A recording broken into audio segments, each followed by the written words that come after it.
Everybody, it's time for Matthew 8. It's the next chapter in the Bible that we're going through in the New Testament. We just finished up with the previous chapters, finishing up the Sermon on the Mount, and today we go into the chapter known as the chapter of miracles, because what a lot of this is going through miracles of Jesus. Shortly after that, we're going to start with verse 1. It says, "When Jesus came down from the mountainside, large crowds followed him. A man with leprosy came and knelt before him and said, 'Lord, if you are willing, you can make me clean.' Jesus reached out his hand and touched the man. 'I am willing,' he said, 'be clean.' Immediately he was cleansed of his leprosy. Then Jesus said to him, 'See that you do not tell anyone, but go show yourself to the priest and offer the gift of Moses commanded as a testimony to them.'"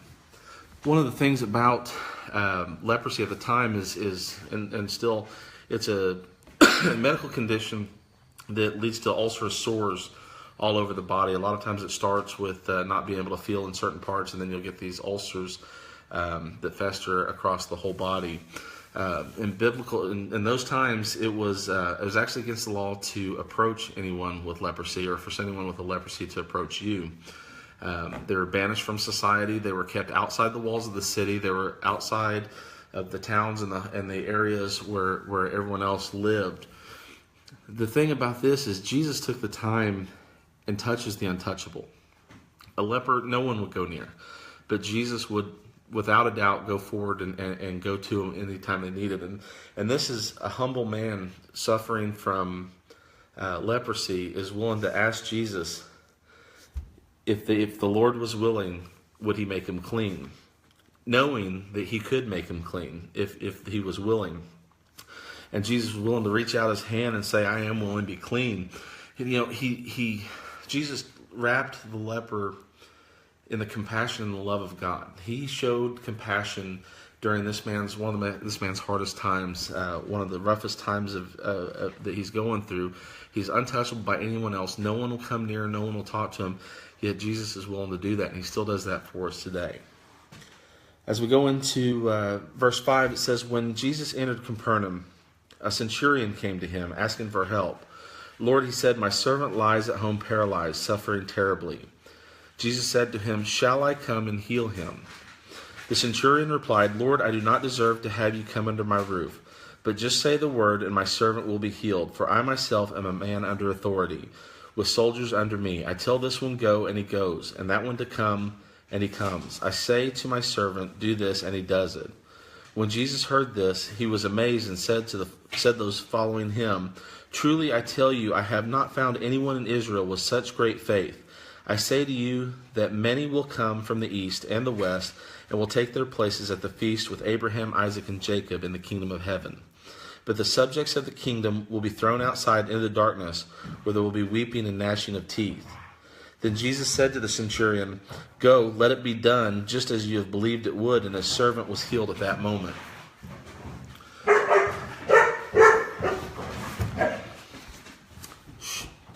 Sorry, my dogs are barking. Some of the points we want to note about this is, number one, the centurion was a Gentile. The Orthodox Jews at the time say that he was nothing more than fuel for the fires of hell. The Orthodox at that time didn't believe Gentiles would ever be saved if there was any cause to them. Not only that, the centurion was a servant of a foreign nation, and he was an occupying force in Israel at that time. Nationalist Jews would have considered him to be a candidate for assassination because of his position and his authority. And the servant himself, the one that the centurion was asking for healing, in those times it was a slave and was considered nothing more than a living tool and something to be a property to be owned rather than a person. And that's the way a lot of the people at the time felt about him. But we see the love of God going out to help a man who all men hate at that time, because he's an occupier in Jerusalem. And we see and with a slave who people despise at the time, and to see that a Jewish person didn't go into a Gentile's home, yet Jesus was willing to go and serve him, but he knew through his faith that regardless that he would be, if Jesus said it's going to be done, he knew it would be done because he was a man of authority, and he knew that Jesus had God's authority on earth, and so he was healed. Now, verse 14, when Jesus came into Peter's house, he saw Peter's mother-in-law lying in bed with a fever. He touched her hand, and the fever left her, and she got up and began to wait on him. When evening came, many who were demon-possessed were brought to him, and he drove out the spirits with a word and healed all the sick. This was to fulfill what was spoken through the prophet Isaiah. He took up our infirmities and bore our diseases. One of the important things to realize about this section is that this is a miracle that occurred inside a humble home. Peter's mother was sickness. There's no fanfare. There's no audience to watch. It was merely Jesus and a few friends and this woman, and he was willing to do it and show God's mercy and show God's compassion and the full power of God's healing, even when no one was around to see it.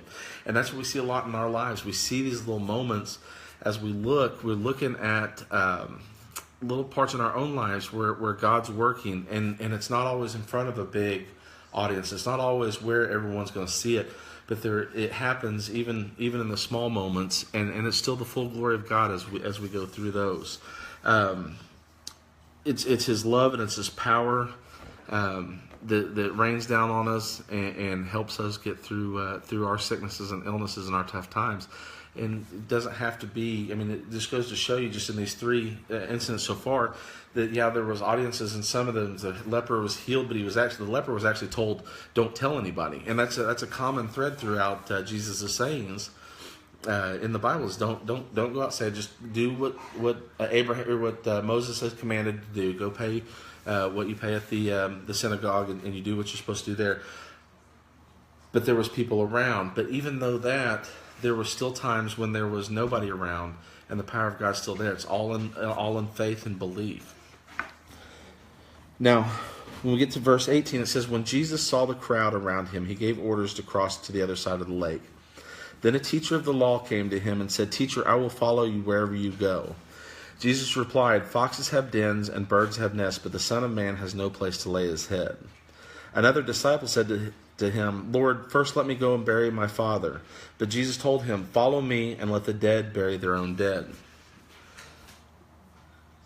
When we look at this part, it's really showing us to count the cost of what it costs to follow Jesus. A lot of us, when we first come to belief, we don't necessarily realize what it can cost. All around the world, people are truly paying a significant cost through loss of life, loss of job, loss of education. There's a lot of loss that occurs in other parts of the world. Whereas in the United States, we're blessed to have fairly safe security in our worship, and other countries don't have that. We have people that are being attacked by ISIS just for their belief. We have people that are being attacked because they're identified as having a family that's Christian. So we don't have that experience yet, and I hope to God that it doesn't happen. But should that persecution come one day, we know that this is expected, and we can anticipate it coming eventually. But it's accounting of the cost. We got to realize that there is a sacrifice in following the Lord. Sometimes it's a friend, sometimes it's doing the things you want to do that at one time were fun, but now as you're a follower of Christ, those things aren't the same. They're not the same. You don't get the same feeling from them. You become convicted about your sins, and you turn away from your sins. But there's a cost. There's a lot of losing friends. There's a lot of sometimes losing family members because of the belief systems. Other religions will shun you for being a Christian, or we have honor killings. We have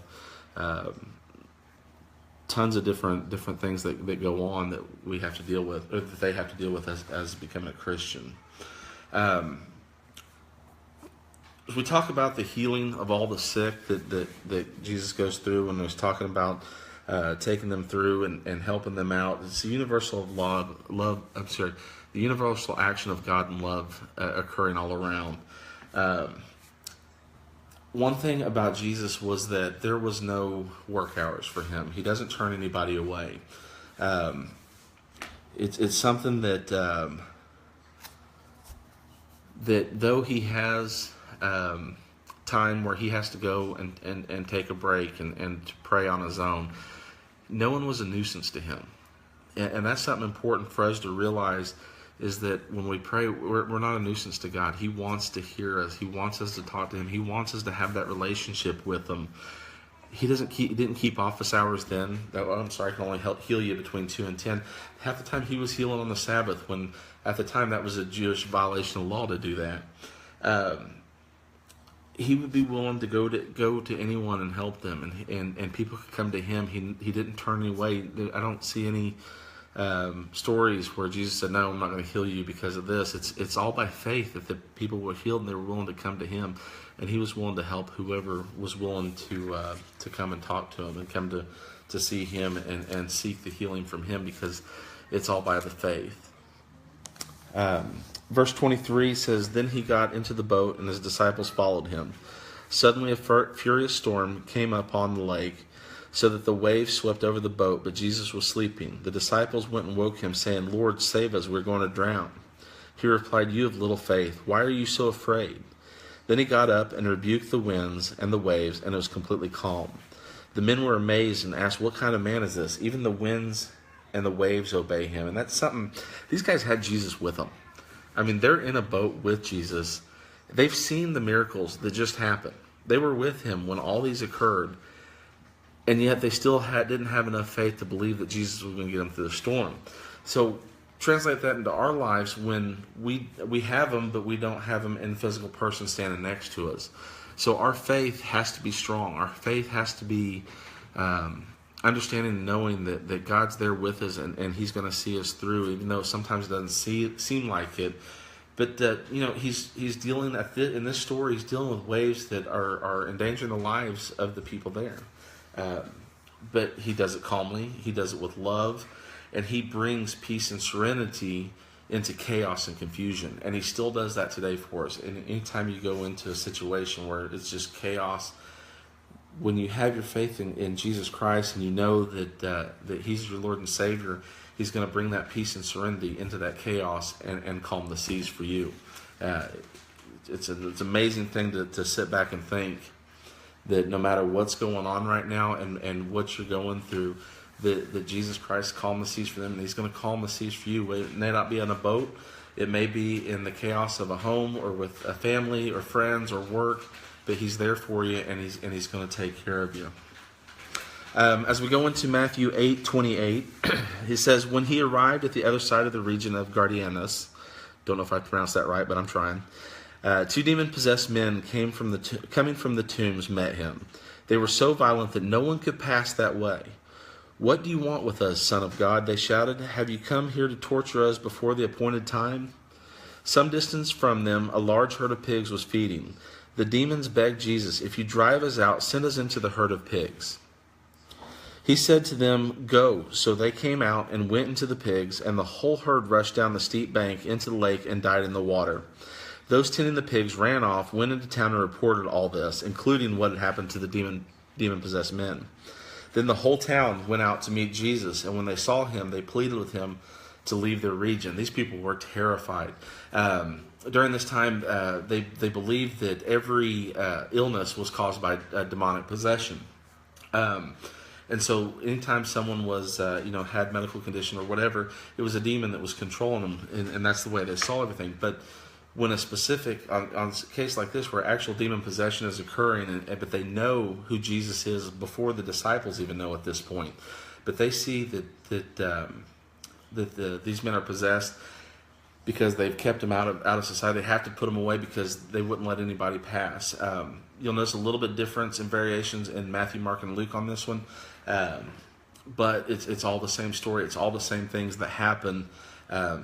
Some for different. That's what we talked about yesterday, as far as a witness statement from these people. It's from the disciples, that a witness statement is a point of view of the same story from several different directions. So you'll get some little variations, but the base of the story is all there, and that's what's important to understand. I said, in this we see the power of God dealing with the power of evil, or the devil, in action. Right there in that story, we're seeing God battle the devil in our world, because the earth is basically the devil's playground at this point, and still today.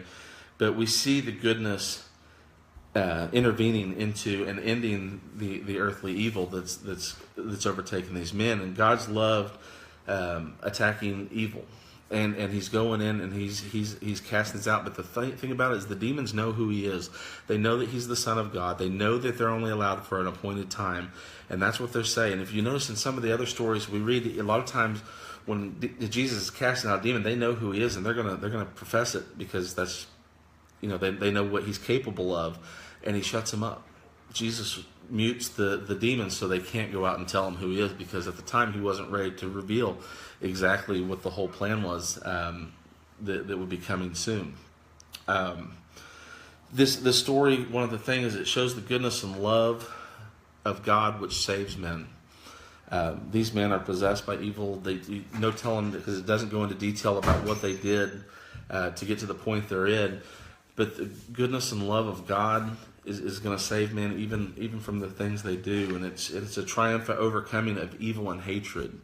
And that's one of the amazing things about the miracles that we see and we read about in the Bible. It's not that they don't happen today. It's, we have it in the Bible, and it takes for us to sit there and actually look at our lives and look at the things that have occurred to us, to really see what miracles are, and to see them happen almost on a daily basis. A lot of times we get too wrapped up in the world and we don't really notice how God's working in our lives, and it's important for us to take that time and at least look back on all the things, especially when you're having a really hard day, it's been a rough week or whatever, if bad things are going on at work or at home. It's important to sit back and actually look at the blessings that God's given you throughout your life, because there's a lot of them if you really sit back and reflect and notice them. And that's what's important to do, and that's what the Bible shows us throughout, is if you count the blessings, you look at the saving grace that God's given us and that he's done for us throughout our lives. I know with my own family, watching my son have both his lungs collapse shortly after birth, and it was through the power of prayer and the grace of God that he's here today. Without that, he wouldn't be here.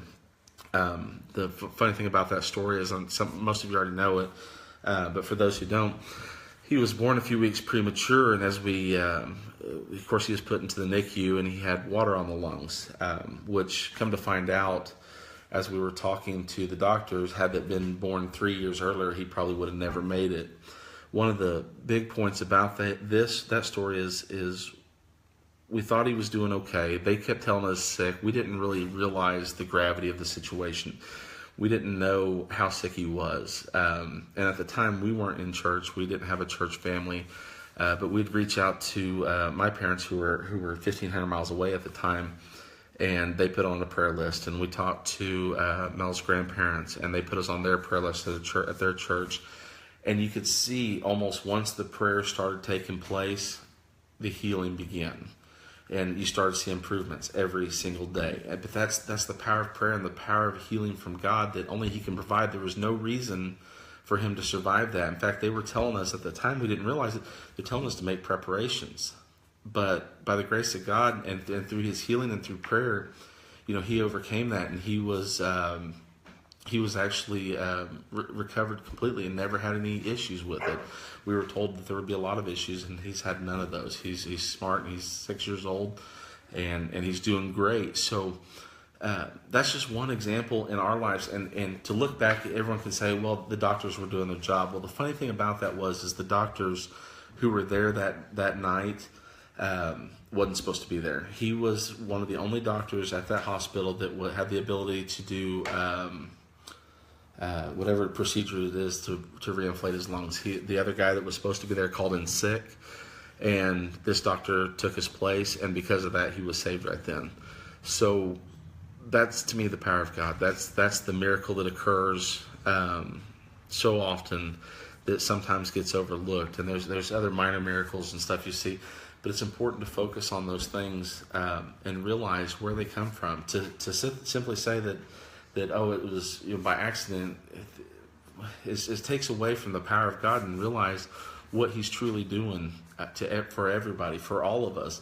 In the Bible it talks about, he pours out the rain on the fields of the good and the bad, and he does all these things for everybody. But it's important to really see the miracles that he does in your life, and once you really dedicate your life and start following him, you start seeing those miracles. And that's the amazing thing about Christ. And that's just one of my stories. I know I'm kind of rambling a little bit. I tend to stare at myself on this little screen, so I have that ability to ramble. So that's about it for tonight. We'll continue tomorrow. We're working through, hopefully tomorrow, we'll have some people with us doing this. We might do a little earlier, so if you watch us later, you can watch it whenever. They're all saved on there. I want to thank everybody for coming on tonight, who's here.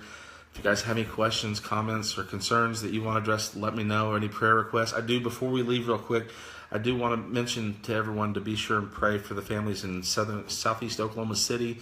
They're being evacuated for fires, at least were earlier this afternoon. And now there is a dam about to fail in California.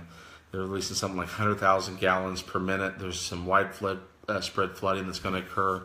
They're evacuating a big area out of that, and I think I'm not even going to pronounce the lake right. It's like Oroville or something like that. But be in prayer for those families as they go through, because they're facing some tough times right now. We have families all around the state right now with fires. We want to be cautious for them, be praying for the firefighters and the first responders that have to respond to that, and the families out in in California. If you guys have any other prayer requests, let me know. We'll keep going tomorrow. We should hopefully have some guests tomorrow. That'll be a little something. You don't have to look at me for as much. So we'll get through that, and that's going to be pretty exciting because they're doing a lot of stuff in ministry throughout the country, and they're running, I think, a television program. So if everything works out really good, they'll be here tomorrow, and we'll go through Matthew 9 with them and kind of see what they're going. Lord bless you and keep you. The Lord make his face shine upon you and be gracious to you. The Lord lift up his countenance upon you and give you peace. You guys have a wonderful, blessed night.